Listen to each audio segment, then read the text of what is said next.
Let's तो go. Hello friends, welcome back to my YouTube channel. देख रहे हैं पोल्ट्री हब। तो आज का मेडिसिन मेरी फ्लॉक्स के ऊपर है और इसका प्रयोग आज बताएंगे।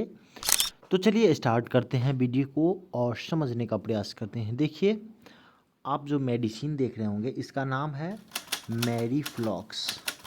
मैरी फ्लॉक्स BH। तो इस मेडिसिन का क्या क्या यूज है वो सब आपको हम बताएंगे। इस मेडिसिन का प्रयोग किस बीमारी के लिए करते हैं, ठीक है।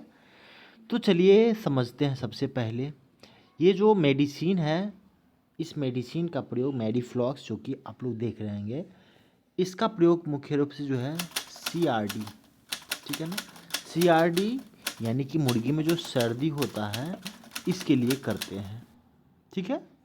तो एक एक करके हम समझेंगे कि बर्ड में सर्दी क्यों आता है और आ गया है तो उसका उपचार इस मेडिसिन का प्रयोग करके आप दे सकते हैं। हम इसका डोज भी बताएंगे। तो सबसे पहले हम समझते हैं कि बर्ड में CRD क्यों आता है। तो चलिए हम समझते हैं। देखिए, बर्ड में CRD आने का जो है कारण कुछ हो सकता है। जैसे पहला हम बता दूं कि ये जो इकोलाई जो होता है, इकोलाई, ठीक है ना, इकोलाई अगर आपके बर्ड में है, ये भी एक बीमारी है, बैक्टीरियल डिजीज़ है। अगर इसका ट्रीटमेंट नहीं कीजिएगा ठीक से तो उसमें भी CRD आ जाता है, ठीक है। तो इकोलाई का वीडियो हम बना चुके हैं, आप मेरे चैनल पे जाके आप देख सकते हैं इकोलाई क्या बीमारी है, इसका ट्रीटमेंट कैसे होता है। तो CRD आने का जो कारण जो होता है इकोलाई भी है। फिर नेक्स्ट जो हम समझ सकते हैं कि इकोलाई जो होता है, जो डायरेक्ट रूप से जो है पर्दा वगैरह सब जो होता है, पर्दा मेंटेन ठीक से नहीं होता है, ठीक है ना। उसके बाद जो मौसम का जो मैनेजमेंट होता है, मौसम का मैनेजमेंट ठीक से नहीं हो पाता है, उस समय भी आपको ये CRD आने की संभावना बन जाता है। साथ साथ बता दूं कि आप जो है ज़्यादा आपको जो है बर्ड में ठंडा ठंडा वगैरह सब जो होता है, ठंडा ठंडा वगैरह सब, आप कोई भी पानी अगर ज़्यादा ठंडा आप यूज़ कर लिए हैं, या आप जो है हमेशा जो है बर्ड को ठंडा ठंडा सामान दे रहे हैं, उससे भी आ जाता है। तीसरा जो हम बता दें नेक्स्ट जो यूज क्यों आता है CRD, वैक्सीनेशन के समय भी आ जाता है। तो आपको क्या करना है, वैक्सीनेशन प्रॉपर करना है। और वैक्सीनेशन के बाद CRD आने की संभावना क्यों बना रहता है वो हम समझ लेते हैं। देखिए, वैक्सीनेशन करते समय जो होता है, वैक्सीनेशन जब भी करते हैं बर्ड को, ठीक है, तो बर्ड में जो टेम्परेचर वो डाउन हो जाता है, ठीक है। बर्ड में टेम्परेचर क्या होता है, डाउन हो जाता है, ठीक है ना। तो उस कारण से आपके बर्ड में जो CRD आने की संभावना बन जाता है। इसके रोकथाम के लिए आपको बहुत सारे उपाय आप कर सकते हैं प्रिवेंशन के लिए। जैसे कि आपको पर्दा पे ध्यान देना है, मौसम पे ध्यान देना है। एकाएक जो है बारिश आ जाता है तो पर्दा को उठाना है, ढकना है, ये सब पे ध्यान देना पड़ेगा, तो आपके बर्ड में CRD नहीं आएगा। फिर इस एक और CRD आने की संभावना बना रहता है, जैसे कि बायोसिक्योरिटी मेंटेन, ठीक है ना। बायो मेंटेन यानी कि अगर आपके बर्ड में CRD आता है तो एक मुख्य कारण ये भी होता है। कैसे? क्योंकि दूसरा फार्म से भी ये बीमारी फैलता है।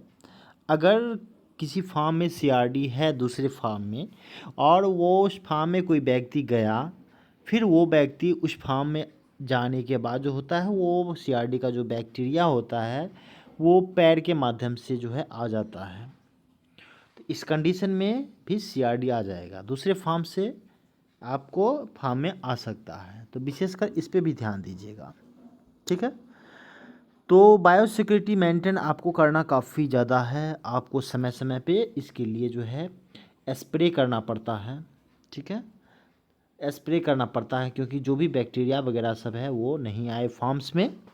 साथ साथ बता दूं कि आपको समय समय पे स्प्रे करने के बाद जो है आपको जो है फुटपाथ का भी यूज करना पड़ेगा। फुटपाथ क्या होता है वो मैं अभी बता देता हूँ। फुटपाथ जो होता है बायोसिक्योरिटी मेंटेन करने के लिए आपको काफ़ी अच्छा माना जाता है। ये सीआरडी ही नहीं, अलग अलग डिजीज़ से भी आप रोक सकते हैं।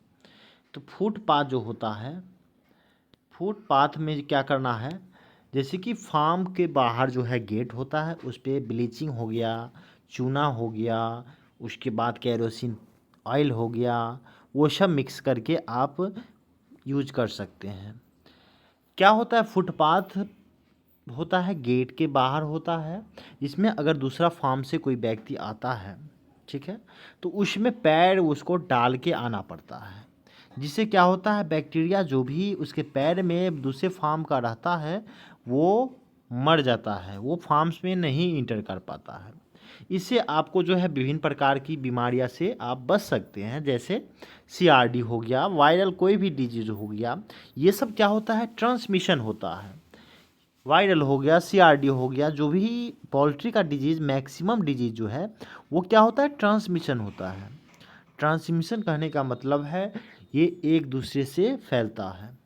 इस कंडीशन में आपको क्या करना है, बायोसिक्योरिटी मेंटेन आपको काफ़ी हद तक बचा सकता है। फिर आपको फार्म की जो है साफ सफाई पे ध्यान देना है। अगर एक लॉट में आपको सीआरडी आता है, ठीक है ना, फर्स्ट लॉट में सीआरडी आता है और सेकेंड लॉट में आप उसको ठीक से फार्म का क्लीन नहीं करेंगे, क्लीन नहीं कीजिएगा, तो वही बैक्टीरिया आपके बर्ड में फिर से वो इन्फेक्ट कर देगा और आपके बर्ड को प्रभावित कर सकता है। तो करना क्या है, फुटपाथ का यूज करना है। फिर फार्म को जो है, अगर मुर्गी उठ जाता है तो उसको क्या करना है, क्लीन करना है। जैसे कि बता दो, उसका क्लीन करने का मेथड आपको जो है सर्च कर सकते हैं, हमारे चैनल पे उपलब्ध है ये वीडियो, बायोसिक्योरिटी कैसे मेंटेन, सारा वीडियो अपलोड है, ठीक है। तो ये सब कारण होता है सीआरडी आने की, ठीक है। और जब सीआरडी आपके बर्ड में आ गया है और सीआरडी काफ़ी ज़्यादा जटिल हो गया है, तो उस कंडीशन में आप जो है इस मेडिसिन का प्रयोग कर सकते हैं। इससे बढ़िया कोई मेडिसिन है नहीं, मैरीफ्लॉक्स बीएच, जो कि आप लोग देख रहे होंगे, ठीक है ना। ये मैरीफ्लॉक्स बीएच का आप प्रयोग कर सकते हैं सीआरडी के लिए। बेस्ट मेडिसिन है, इसका रिजल्ट आपको काफ़ी अच्छा है और ये वेटाक्यूनिल कंपनी का प्रोडक्ट है।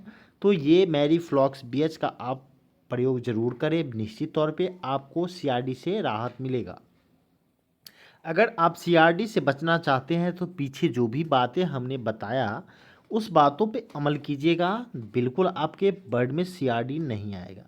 फिर से मैं एक बार रिपीट कर देता हूँ, जैसे कि पर्दा मैनेजमेंट करना है, मौसम पे विशेषकर ध्यान देना है, कब पर्दा डाउन करना है, जैसे बारिश वगैरह सब आ गया है, हवा चल रहा है, उस समय आपको पर्दा को जो है डाउन ऊपर उठाना पड़ता है। धूप अगर निकला है तो पर्दा को थोड़ा सा जो है आप क्या कर सकते हैं, थोड़ा नीचे से ढक के रखिएगा, पूरा खोल दीजिए जिससे ऑक्सीजन वगैरह सब आ सके। ये सब सारी आपको ध्यान में रखना पड़ेगा। बायोसिक्योरिटी मेंटेन करना है। फिर नेक्स्ट बताए थे आपको, जो बर्ड में अगर आप लिफ्टिंग कराते हैं तो फिर उस फार्म्स को जो है क्लीन अच्छा से करे, अच्छा से आपको क्या करना, फार्म्स का क्लीन, ये सब सारा है, ठीक है ना। तो इस चीज़ों को ध्यान में रखिएगा तो आपको बर्ड में सीआरडी नहीं आए तो बेहतर है, आ जाए तो काफ़ी ज़्यादा आपको नुकसान, मेडिसिन भी आपको देना पड़ता है, साथ साथ आपको काफ़ी नुकसान भी होता है, ठीक है ना। तो ये चीज़ पे ध्यान दीजिएगा। चलिए, आ गया है सीआरडी तो हम ट्रीटमेंट करने के लिए ये मैरीफ्लॉक्स मेडिसिन आप लोग देख रहे होंगे, इसी का प्रयोग करने वाले हैं। तो चलिए हम इसका डोज बता देते हैं। तो डोज समझ लीजिए, ये जब अगर सीआरडी आ गया है तो डोज आपको करना है 100, चलिए हम 106 नहीं, आपको बड़ी वेट के अनुसार बताते हैं, वो काफ़ी बेहतर रहेगा, ठीक है ना। 8 केजी बड़ी पे, यानी कि वज़न करना 8 केजी बड़ी पे जो है 1 ml ये प्रयोग करना है मैरीफ्लॉक्स। देना कब है, रात में देना है, रात में, और वो भी 2 घंटा के पानी में। कोई भी मेडिसिन आप लगाते हैं तो 2 घंटा के पानी में ही यूज कीजिएगा, बेहतर रहेगा। क्योंकि 2 घंटा के पानी में मेडिसिन का असर काफ़ी अच्छा रहता है। जैसे जैसे आपका समय बढ़ेगा तो उस समय जो क्या होता है मेडिसिन का असर वो धीरे धीरे क्या होता है ख़त्म होने लगता है। इसलिए 2 घंटा के पानी में कोई भी मेडिसिन का यूज़ कीजिए। तो डोज आपने समझ लिया मेरीफ्लॉक्स का डोज कैसे है। चलिए तो अब ये कितना दिन यूज करना है वो भी मैं आपको बता दूँ। ये मेरीफ्लॉक्स का प्रयोग डोज आपको बता दिए, चाहे तो स्क्रीनशॉट ले सकते हैं। डोज बता दूँ आपको, डोज तो बता ही दिए हैं। अब हम समझते हैं कितना दिन यूज करना है। देखिए अगर जटिल कंडीशन है तो आप 5 दिन लगातार यूज कीजिए। 5 दिन आप यूज कीजिएगा, समस्या ख़त्म हो जाएगा। थोड़ा नॉर्मल है तो आप 2 से 3 दिन में आप इसको यूज करके ख़त्म कर सकते हैं। तो ये चीज़ ध्यान रखिएगा। तो कैसा लगा वीडियो शेयर कीजिएगा, चैनल पे सब्सक्राइब जरूर कर दीजिएगा चैनल को। Thank you for watching my video. मिलते हैं Thank नेक्स्ट you. वीडियो में, तब तक के लिए जय हिंद।